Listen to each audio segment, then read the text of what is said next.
Welcome back to the channel everyone. কেমন আছেন আপনারা সকলে?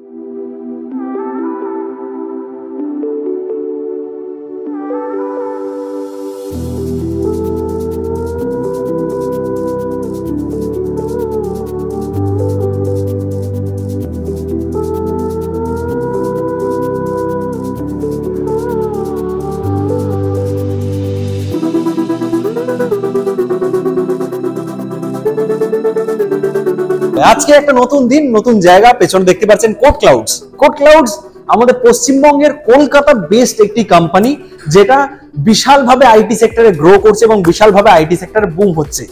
এই অফিসটা স্যার রিসেন্টলি আপনারা নিয়েছেন, তাই তো? হ্যাঁ, এইটা আমরা আমাদের নতুন হেডকোয়ার্টার বানিয়েছি। এন্ড যেটা হয়েছিল অ্যাকচুয়ালি পোস্ট কোভিড আমরা অনেক গ্রো করেছি, এন্ড সেই হিসাবে যেটা হয়েছিল যে hybrid working and remote working, আমরা তো হাইব্রিড এখনো আমরা করছি, আমাদের এবছরটা পুরোটাই হাইব্রিড চলবে।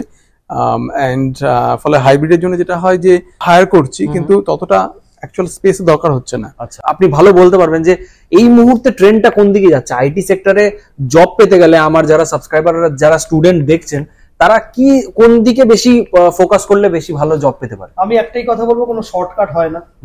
প্রথম থেকে চেষ্টা করতে হবে, প্রথম থেকে খাটতে হবে, এবং কনস্ট্যান্ট লার্নিং, পড়াশোনাটা করে যেতে হবে।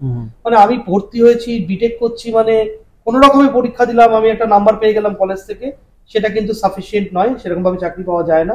ব্রেনম্যান ইউনিভার্সিটিতে এত বড় একটা টেকনিক্যাল প্রাইভেট ইউনিভার্সিটি আমাদের পশ্চিমবঙ্গের, তো এই ইউনিভার্সিটি কেমন করে নিজের স্টুডেন্টসদেরকে তৈরি করছে আমাদের আইটি সেক্টরের জন্য পশ্চিম? তো স্যার, লে অফ শুনি আমরা যে কোম্পানিজরা লে অফ করে দিচ্ছে এতগুলো এমপ্লয়িজদেরকে এই রিসেশনের জন্য কিংবা সামথিং কোনো রিজনের জন্য, তো সেটা কি আপনাদের কোম্পানিতে কিছু হচ্ছে?